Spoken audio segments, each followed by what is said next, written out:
Hello student.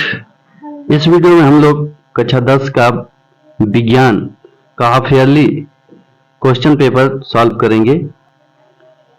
दर्पण की focus दूरी और वक्रता त्रिज्या के बीच संबंध होता है। तो देखिए, इसके बीच 2f बराबर r होता है। 2f बराबर r होता है, यानी f बराबर r बटे 2 होता है। फोकस दूरी वक्रता त्रिज्या का आधा होता है, तो इसमें 2f बराबर r, ऑप्शन इसमें सही होगा। अगला क्वेश्चन देखिए, दो दृष्टि दोष के कारण प्रतिबिंब बनता है। कहां पर बनता है? तो रेटिना के पीछे बनता है। कहां पर बनता है? रेटिना के पीछे बनता है। अगला क्वेश्चन, स्वस्थ आंख के लिए स्पष्ट न्यूनतम दूरी कितनी होती है? तो ये 25 सेमी होती है। ये आप लोगों को याद रखना है। आइए अगला क्वेश्चन देखते हैं।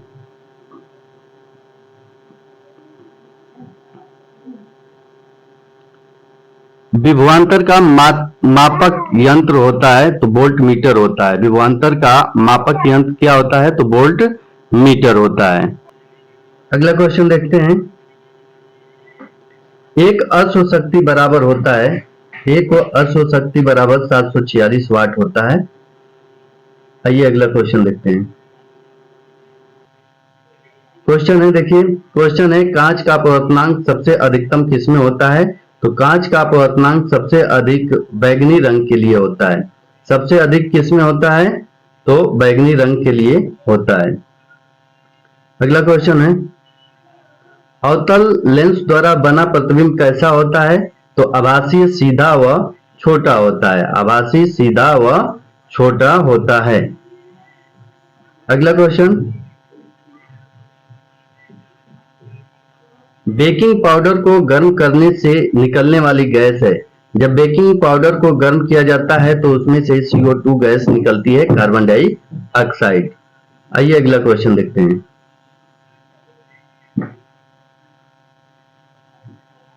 क्षारक के साथ हल्दी का रंग कैसा हो जाता है? क्षारक के साथ हल्दी का रंग कैसा हो जाता है? तो भूरा लाल हो जाता है। अगला क्वेश्चन, तांबे का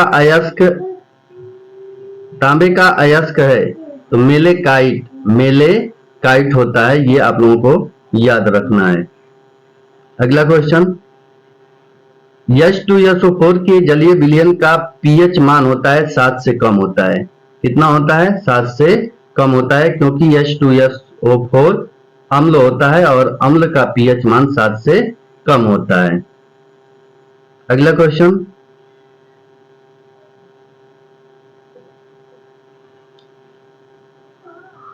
धात्विक तत्व है, धात्विक तत्व लिथियम होता है, Li। तो क्या होता है? लिथियम, Li होता है। लिथियम एक क्षार धातु है जो धात्विक तत्व है। P फास्फोरस और S सल्फर अधातु होता है, जबकि हीलियम अक्रिय गैस है। अगला क्वेश्चन, नियान कौन सी गैस होती है? तो नियान अक्रिय गैस होती है। नियान अक्रिय गैस होती है।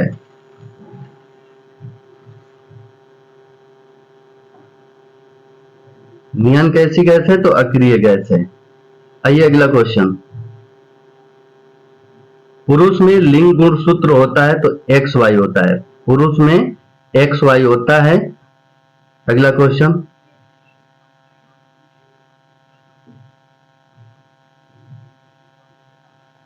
पराग कोश में होता है तो पराग कोश में पराग कण होते हैं। क्या होता है? पराग कण होते हैं। आपका ऑप्शन नंबर द सही हो जाएगा।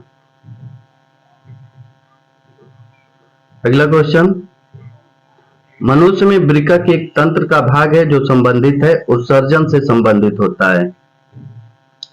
आइए अगला क्वेश्चन, मनुष्य के हृदय में कोष्ठों वेशों की संख्या होती है तो 4 होती है। 2 अलिंद होता है, 2 निलय होता है, तो 2 2 4। अगला क्वेश्चन, केवल जल में घुलनशील होता है तो विटामिन सी जल में घुलनशील होता है और विटामिन बी भी जल में घुलनशील होता है, जबकि ए, डी, ई और के वसा में घुलनशील विटामिन होते हैं।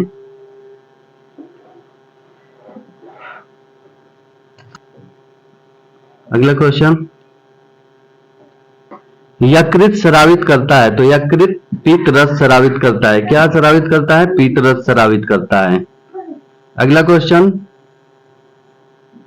प्रचलित रूप से ऊर्जा गृह कहा जाता है, तो माइटोकॉन्ड्रिया को कहा जाता है। ये आप लोगों को याद रखना है। 20 बहुविकल्पीय प्रश्न को करवा दिया गया। अब क्वेश्चन नंबर 1 पर आते हैं। देखिए वर्णनात्मक प्रश्न के क्वेश्चन नंबर पहला, उत्तल दर्पण में प्रतिबिंब किस प्रकार बनता है? किरण आरेख खींचकर दर्शाइए। तो उत्तल दर्पण द्वारा बना प्रतिबिंब हमेशा आभासी, सीधा और वस्तु से छोटा होता है। यह प्रतिबिंब दर्पण के पीछे फोकस और ध्रुव के बीच में बनता है।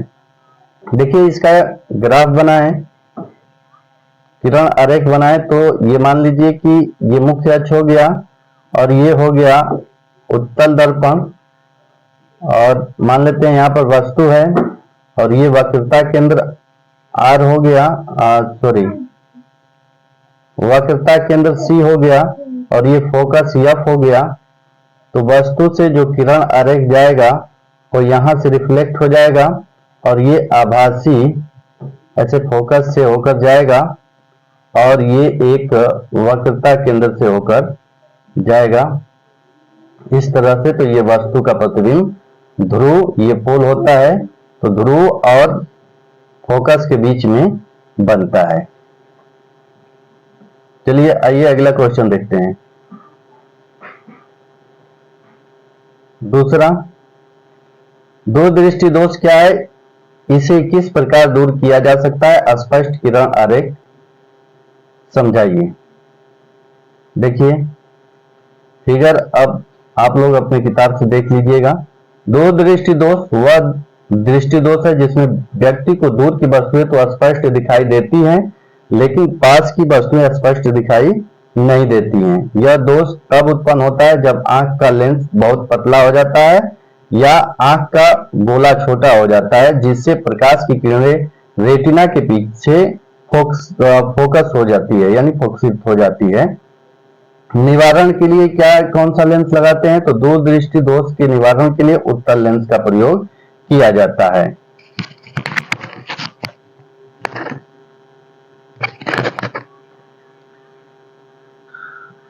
अगला क्वेश्चन देखते हैं। तीसरा क्वेश्चन है, प्रतिरोध से क्या तात्पर्य है? किसी चालक का प्रतिरोध किन किन बातों पर निर्भर करता है? तो इसमें बात कर लें तो देखिए, प्रतिरोध की परिभाषा, किसी चालक का प्रतिरोध वह गुण है जो उसमें से प्रवाहित होने वाली विद्युत धारा के प्रवाह का विरोध करता है। इसका एसआई मात्रक ओम होता है। एसआई मात्रक क्या होता है? ओम होता है।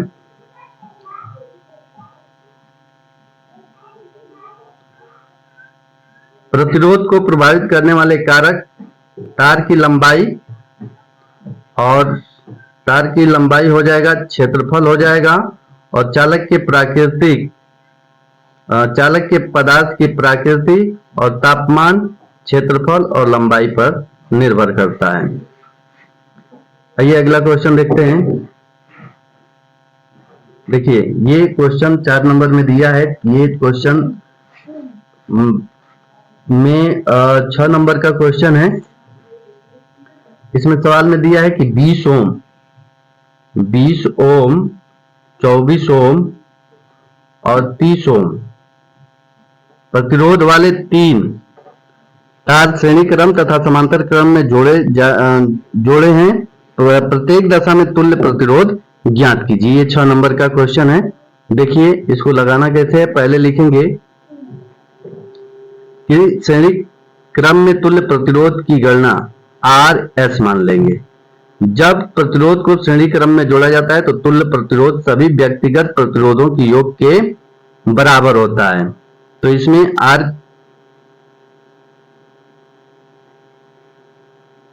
इसमें देखिए R1 का मान 20 ओम हो जाएगा। R2 का मान 24, R3 का मान 30 हो जाएगा। तो RS, इसको सीरीज श्रेणी होता है, सीरीज मतलब, तो RS लिख सकते हैं। R1 plus R2 plus R3 इन तीनों को जोड़ देंगे तो ये श्रेणी क्रम में हो जाएगा। समांतर क्रम में देख लें तो समांतर क्रम में क्या होता है, इसमें देखिए समांतर क्रम में तुल्य प्रतिरोध की गणना, जब प्रतिरोधों को समांतर क्रम में जोड़ा जाता है तो तुल्य प्रतिरोध का व्युत्क्रम व्यक्तिगत प्रतिरोधों के व्युत्क्रम के योग के बराबर होता है। समांतर क्रम में तुल्य प्रतिरोध का सूत्र होता है 1/R P, यहाँ पर P लिख सकते हैं 1/R1 plus 1/R2 plus 1/R3। R1 R2 R3 का मान यहाँ पर रखकर एलसीएम लेकर इसको हल करेंगे तो यहाँ पर 8 आंसर आएगा, 8 आंसर आएगा। देख लीजिए। आइए अगला क्वेश्चन देखते हैं। प्रतिस्थापन अभिक्रिया पर संक्षिप्त टिप्पणी लिखिए। प्रतिस्थापन अभिक्रिया वह अभिक्रिया है जिसमें अधिक क्रियाशील तत्व कम क्रियाशील तत्व को उसके यौगिक से विस्थापित कर देता है। उदाहरण के लिए, जब लोहे की कील को कॉपर सल्फेट के विलयन में डाला जाता है तो लोहा कॉपर को विस्थापित कर देता है क्योंकि लोहा कॉपर से अधिक क्रियाशील होता है। इसका रासायनिक समीकरण लिखना चाहें तो आप लोग लिख सकते हैं। अगला क्वेश्चन देखते हैं। 6वां क्वेश्चन, एक उदाहरण देते हुए संचारण की व्याख्या कीजिए। संचारण की परिभाषा, जब कोई धातु अपने आसपास के वातावरण में उपस्थित नमी वायु के संपर्क में आती है तो वह धीरे धीरे अवांछित पदार्थों जैसे ऑक्साइड, हाइड्रोक्साइड, कार्बोनेट आदि में परिवर्तित होने लगती है। धातुओं के इन अवांछित यौगिकों में परिवर्तन होने की प्रक्रिया को संचारण कहते हैं। इसमें संचारण का उदाहरण देखिए। लोहे में जंग लगना संचारण का एक सामान्य उदाहरण है। जब लोहा नमी और ऑक्सीजन के संपर्क में आता है तो उसकी सतह पर एक लाल भूरे रंग की परत जम जाती है जिसे जंग कहते हैं। उदाहरण के लिए लोहे की कील का जंग लगना, तांबे के बर्तन पर हरी परत जमना और चांदी के आभूषण काला पड़ना संचारण के उदाहरण है। अगला क्वेश्चन 7वां क्वेश्चन है, ये अथवा वाला है, ये 6 नंबर का क्वेश्चन होगा। हाँ, ये 6 नंबर का क्वेश्चन है। बेकिंग पाउडर का रासायनिक नाम, अणु सूत्र क्या है, इसको बनाने की विधि तथा 2 रासायनिक गुण समीकरण देते हुए लिखिए। देखिए पहला इसमें बेकिंग पाउडर का रासायनिक नाम और अणु सूत्र लिख लेंगे। बेकिंग पाउडर का रासायनिक नाम क्या होता है? सोडियम हाइड्रोजन कार्बोनेट या सोडियम बाइकार्बोनेट लिख सकते हैं, NaHCO3। इसका सूत्र होता है अणु सूत्र, तो ये भी लिखना है आप लोगों को। बनाने की विधि देखें तो सोडियम क्लोराइड के जलीय विलयन में अमोनिया और कार्बन डाइऑक्साइड प्रवाहित करके सोडियम हाइड्रोजन कार्बोनेट बनाया जाता है। रासायनिक गुण और समीकरण की बात कर लें तो ऊष्मा का प्रभाव, जब सोडियम हाइड्रोजन कार्बोनेट को गर्म किया जाता है तो यह सोडियम कार्बोनेट जल और कार्बन डाइऑक्साइड में विघटित हो जाता है। धमनी एवं शिरा में अंतर लिखिए। धमनी और शिरा में मुख्य अंतर नीचे दिए गए हैं। धमनी के बारे में पहले देख लेते हैं। देखिए, ये रक्त को हृदय से शरीर के विभिन्न अंगों तक ले जाती है। इनकी दीवारें मोटी और लचीली होती हैं। इनमें रक्त का प्रवाह तेज और अधिक दबाव के साथ होता है। इनमें वाल्व नहीं होते हैं। ये ऑक्सीजन युक्त रक्त ले जाती है। शिरा के बारे में देख लेते हैं। ये रक्त को शरीर के विभिन्न अंगों में वापस हृदय तक ले जाती है। इनकी दीवारें पतली होती हैं। इनमें रक्त का प्रवाह धीमा और कम दबाव के साथ होता है। इनमें रक्त के उल्टे प्रवाह को रोकने के लिए वाल्व लगे होते हैं और ये कार्बन डाइऑक्साइड युक्त रक्त ले जाती हैं। अगला क्वेश्चन, स्वपोषी पोषण तथा विषम पोषी पोषण में क्या अंतर है? स्वपोषी पोषण और विषम पोषी में मुख्य अंतर नीचे दिए गए हैं।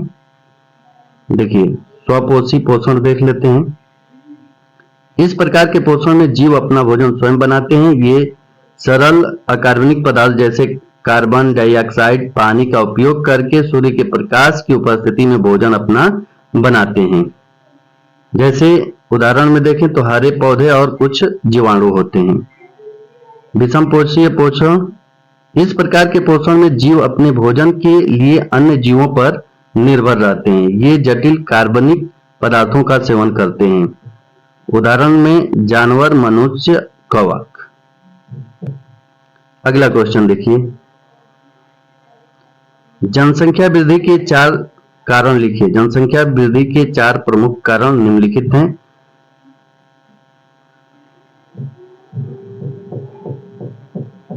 कौन कौन से हैं? देखिए, उच्च जन्म दर, निम्न मृत्यु दर, अशिक्षा और गरीबी, सामाजिक और धार्मिक कारण। इसके बारे में देख लीजिएगा, इसको नोट करके याद कर लीजिएगा। अगला क्वेश्चन देखिए,